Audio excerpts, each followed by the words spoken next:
हो. त्यातून आपल्याला किती कॅलरीज भेटणार आहेत आणि ती आपल्या शरीराची गरज आहे का?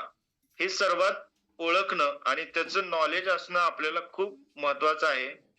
कारण कॅलरीज काउंट करून खाणं हे खूप महत्वाचं आहे. बऱ्याच वेळा लोक म्हणतात, "अहो जन्म घेतलाय सर, आता हे खाण्याचे दिवस आहेत, आत्ताच खातो, नंतर काही मिळणार नाही खायला." कारण तुम्हाला जर खायचंच असेल, या शरीराला त्रास देण्यापेक्षा मी म्हणतो, की असं जीवन जगणं म्हणजे शरीराला त्रास देऊन जगणं काही उपयोग नाहीये. कारण तो त्रास आपल्या स्वतःला होतो, आपल्या फॅमिलीला होतो, मुलाबाळांना होतो. पुढे जाऊन तुम्हाला आरोग्याचे चॅलेंजेस येणार आहेत. तर ते आरोग्याचे चॅलेंजेस घेऊन जगण्यापेक्षा, घरामध्ये एका बेडवर पडून राहण्यापेक्षा तुम्ही हेल्दी राहणं कधीही चांगलं आहे. कारण मी नेहमी सांगतो, की स्वतःच्या ज्या काय आपल्या गोष्टी आहेत, त्या स्वतः आपण दुसऱ्यावर विसंबून न राहता स्वतःला करता आल्या पाहिजेत आणि त्याच्यासाठी तुम्ही निरोगी राहणं खूप गरजेचं आहे.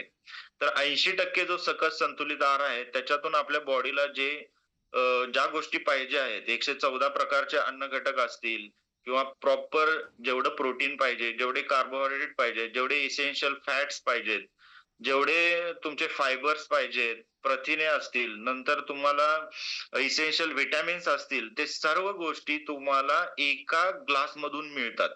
एवढं सायंटिस्टनी काम चांगलं करून ठेवलेलं आहे, की ते सगळं तुम्हाला एका ग्लासमध्ये अवेलेबल केलेलं आहे. मला सांगा दररोज तुम्ही लिंबू खाता का? दररोज सगळ्या पालेभाज्या तुम्ही खाऊ शकता का? दररोज सगळी फळं खाऊ शकता का?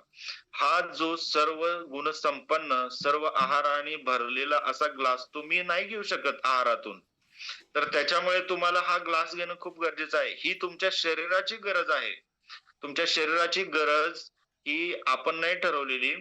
तर ह्याच्यावर बरेच सायंटिस्ट लोकं काम करतात आणि त्यांनी बऱ्याच डॉक्टरांनी, पी-एच-डी होल्डर्स असतील, एम-डी डॉक्टर असतील, त्यांनी हे ठरवलेलं आहे, की तुमच्या शरीराची ही गरज आहे आणि ही गरज तुमची पूर्ण नाही होत. त्याच्यामुळेच माणसाचं आयुष्यमान हे आहे कमी झालेलं आहे. हे बघा, जे लोकं हा सगळं संतुलित आहार घेतात, त्यांचा आम्ही सांगतोय म्हणून नाही, तर ते स्वतः अनुभव इथे आपल्याशी शेअर करतात, की त्यांना काय फरक जाणवला. एखाद्या गोष्टीचं कसं आहे आपण अनुमान लावत बसतो, की असंच उगाचच त्याबद्दल निगेटिव्ह बोलत राहतो. तर तसं न करता आपण तो अनुभव घेतला पाहिजे. अनुभव घेतल्यानंतरच आपल्याला लक्षात येणार आहे, की आपण ती गोष्ट करू शकतो किंवा आपल्यासाठी ती किती लाभदायक आहे. आपला त्याच्यामध्ये शरीरामध्ये काय चेंजेस झालेले आहेत. ठीक आहे, माणसाची प्रकृतीच अशी असते, की पहिल्या वेळी कोणीही कोणावर लगेच विश्वास ठेवत नाही. पण विश्वास जर ठेवला, तर माझ्या स्वतःमध्ये आणि माझ्या फॅमिलीमध्ये खूप आमूलाग्र बदल झालेला आहे. मीही सुरुवातीला विश्वास ठेवला नव्हता. पण ज्यावेळी सायन्स समजून घेतलं, स्वतः अनुभव घेतला, स्वतःमध्ये झालेला बदल माझ्या लक्षात आला. त्याच्यानंतर मी माझ्या जवळच्या लोकांच्यामध्ये सुद्धा बदल केला. तर ही गोष्ट सर्वांनी लक्षात ठेवा, कारण ही गोष्ट समजायलाच आपल्याला वेळ लागते. मला आता खरंच पश्चात्ताप होतोय, की ह्या गोष्टी मी अगोदर का नाही केल्या? जर अगोदर केल्या असत्या, तर माझ्यामध्ये आणखीन खूप आमूलाग्र बदल झाला असता. माझे मेडिकल चॅलेंजेस कमी अगोदरच झाले असते. तर हे सर्वांनी लक्षात ठेवा. दुसरी गोष्ट सकस संतुलित आहार हा झाल्यानंतर बऱ्याच वेळा मी आता एक दुसरा पॉइंट तुम्हाला सांगतो. कॉन्स्टिपेशन. कॉन्स्टिपेशन म्हणजे पोट न साफ होणं. हा बऱ्याच लोकांचा प्रॉब्लेम असतो. कारण हा खाण्याशी, पिण्याशी निगडीत हा असा विषय आहे. आपण बऱ्याच वेळा काय करतो, आपल्या वेळा खाण्यापिण्याच्या व्यवस्थित नसतात. त्यामुळे कॉन्स्टिपेशन होत असतं. पोट साफ न होणं. तर पोट साफ होणं किंवा न होणं ह्या सगळ्या तुमच्या सवयीचा भाग आहे. हे सर्वांनी लक्षात ठेवा. तुम्ही म्हणजे आपण काय 2 दिवसात खाल्लंय, त्याच्यावरच आपण लक्ष ठेवायचं, की आपलं पोट साफ होतं की न होतं. दररोज पोट साफ होणं खूप गरजेचं आहे. जर पोट साफ झालं, तर आपल्या शरीरातला जो मल आहे, वेस्ट प्रॉडक्ट आहेत, ते डेली बाहेर जातात. वेस्ट प्रॉडक्ट बाहेर गेल्यामुळे आपल्याला खूप हलकसं वाटतं आणि आपण जे नवीन इनटेक करणार आहे, न्यूट्रिशन्स असतील, बाकीच्या गोष्टी असतील, तर त्याचा शरीरासाठी लाभदायक फायदा होणार आहे. त्याचं ॲब्सॉर्प्शन चांगलं होतं. जर बघा पोट साफ नसेल, तर आपल्याला खूप दिवसभर आळस येतो.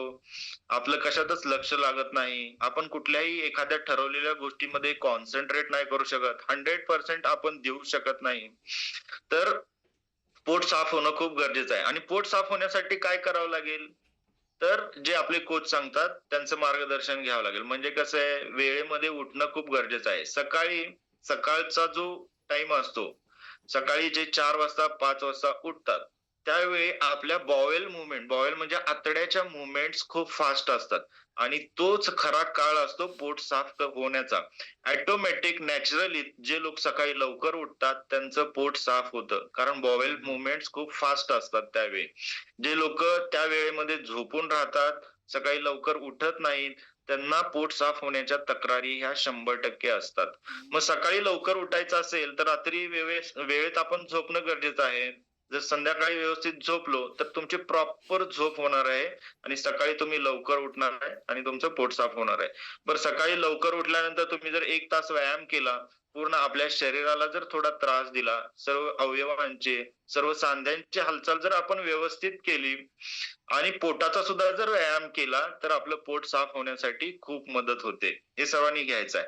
आता झोप झाली, सकाळी लवकर उठणं झालं, व्यायाम झाला आणि त्याच्यानंतर आपल्या शरीराची गरज काय आहे? जर बघा तुम्ही ऑब्झर्व्ह करा.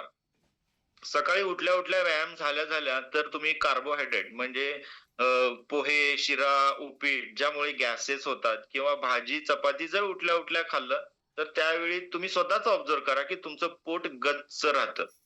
गच्च राहतं, त्याचं पचन व्यवस्थित होत नाहीये. कारण सकाळी फास्टिंग रात्रभर आपलं फास्टिंग झालेलं असतं आणि सकाळी तुम्ही तुमच्या शरीराला पोषक असा आहार घेणं गरजेचं आहे, की तुम्ही असं पोट गच्च होणाऱ्या गोष्टी. आता काही-काही लोकं तर सकाळी ते मिसळ खातात, वडापाव नाश्त्याला काय मिसळ, वडापाव ह्या गोष्टी खाऊन तुमचं आरोग्य खराब होणार आहे. हे सर्वांनी लक्षात ठेवा. आणि जर तुम्ही सकस संतुलित आहार घेतला, आहार घेणाऱ्या लोकांचा माझा स्वतःचा अनुभव सांगतो. सकाळी उठल्यानंतर, व्यायाम झाल्यानंतर जर आपण सकस संतुलित आहार घेतला, बॉडीची रिक्वायरमेंट एनर्जी तर खूप हायर लेव्हलला असते, पण पोटात काय आहे का नाही असं वाटतं. म्हणजे तो प्रॉपर डायट झाला. राजासारखा डायट झाला. सकाळचा जो आहार आहे, त्याच्यातून ऑल न्यूट्रिशन्स आपल्या शरीराची गरज पूर्ण करणं खूप गरजेचं आहे. त्यामुळे हा आहार घेणं गरजेचं आहे आणि त्याच्यानंतर काय आहे, आपण शरीरामध्ये बघा बरेच लोक फायबर्स म्हणजे आपण जे काय सॅलड खातो, ते सॅलड खात नाहीत. आपला सकस संतुलित आहारासोबत जर त्याला सॅलडची जर आपण साथ दिली, तर तो जो आहार असतो त्याचं ॲब्सॉर्प्शन फास्ट होतं. एकतर पूर्ण आहाराची नीड कंप्लीट होणार, फायबरची पण नीड कंप्लीट होणार. फायबर्स काय करतात, तर सकस संतुलित आहार जो आहे, त्याचं ॲब्सॉर्प्शन शरीरामध्ये शोषण करण्यासाठी खूप महत्त्वाचा भाग असतो. फायबर्स. त्यामुळे आपली जी सुरुवात आहे, ती सुरुवात अशा राजासारखा जो आपला सकाळी सकस संतुलित आहार आहे, त्यानी सुरुवात करायची आहे. नंतर आपण सॅलड घ्यायचं आहे आणि आपल्याला जे पण काही कार्बोहायड्रेट असतील, आपल्या मनाप्रमाणे आहे, ते आपण दुपारी खायचं आहे. अशी जर दिनचर्या केली, तर 100% आयुष्यामध्ये बदल होणार आणि आपल्याला आतूनच एकदम हलकं-हलकं वाटणार. बऱ्याच लोकांना आवडेल का असं दिवसभर एनर्जेटिक राहायला, पोट हलकं राहायला? तर हे सर्वांनी लक्षात ठेवायचं, की पोट साफ होणं जर असं जर केलं, प्रॉपर झोप, सकाळी तुम्ही उठणं वेळेत आणि व्यायाम करणं आणि आहार घेणं, तर ह्याच्यामुळे तुमच्या पोटाची सायकल जी आहे, ती व्यवस्थित सुरळीत व्हायला सुरुवात होते आणि त्याच्यामुळे खूप आमूलाग्र बदल आपल्या शरीरामध्ये होतो आणि आपण जे काही न्यूट्रिशियस खाणार, त्याचा आपल्या शरीरासाठी फायदा व्हायला सुरुवात होतो. तर ह्या बेसिक गोष्टी आहेत. तुम्ही जर दवाखान्यात गेलात, तर तुम्हाला कोणीही या गोष्टी सांगणार नाही. ह्या गोष्टी फक्त आपल्या इथे या आरोग्य फॅमिलीमध्ये आपले कोचच आपल्याला सांगतात आणि याच्यामुळे बऱ्याच आजारावर आपल्याला प्रभुत्व मिळवता येतं. हे सर्वांनी लक्षात ठेवा. कारण ह्या ज्या बेसिक गोष्टी सांगतात, त्या जे लोक फॉलो करतात, त्यांचा अनुभव तुम्ही घ्या. कारण हेच बेसिक आहे. सकाळी सकाळी लवकर उठणे, व्यायाम करणे आणि योग्य आहार घेणे. अशा पद्धतीनं करून बघा. तुमच्या लाईफमध्ये 100% आमूलाग्र बदल होणार आणि जर ह्याच्यापेक्षा जर वेगळे काही पोटाचे आजार असतील, तर ते तुम्ही पर्सनली तुमच्या डॉक्टरांना भेटून, त्यांना दाखवून, ते काय सांगतील त्या पद्धतीनं करणं गरजेचं आहे. तर खूप छान वाटलं सकाळी आज येस, येस. तुमच्याशी थँक यू बोलताना. डॉक्टर साहेब. Thank you. खूप येस, छान येस. मार्गदर्शन तुम्ही आज केलेलं आहे आणि खरोखर नक्कीच याचं पालन सर्वजण करतील. एवढं आमूलाग्र तुम्ही मार्गदर्शन सर्वांसाठी केलेलं आहे आणि नक्कीच हे जर आपण फॉलो केलं, आपण म्हणतो ना त्रिसूत्रीला जर आपण फॉलो केलं तर नक्कीच मॅचिंग असा आपल्यामध्ये बदल होतो आणि त्रिसूत्री म्हणजे काय तर डॉक्टर साहेबांनी सांगितलं की 20% एक्सरसाइज आणि त्याचबरोबर 80% आपल्या शरीराला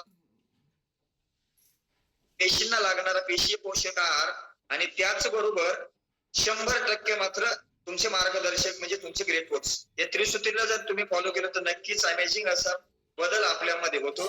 तर थँक्यू डॉक्टर साहेब, थँक्यू. खूप छान असं मार्गदर्शन आज तुम्ही केलेलं आहे आणि त्याचबरोबर एक्सरसाइज सुद्धा पॉवरफुल सर्वांची होती आणि आज सोनावणे मॅडम यांनी 1 तास एक्सरसाइज गाईड केली. त्याचबरोबर सकस आहार किंवा त्यांच्यामध्ये झालेला बदल त्यांचा अनुभव शेअर केला. तर खूप छान होता. तर यस, या ठिकाणी आपण वेळ झालेला आहे, थांबूया आणि सेकंड बॅच आपण जाऊया. सेकंड बॅच कडे म्हणजे 7 ते 8 किती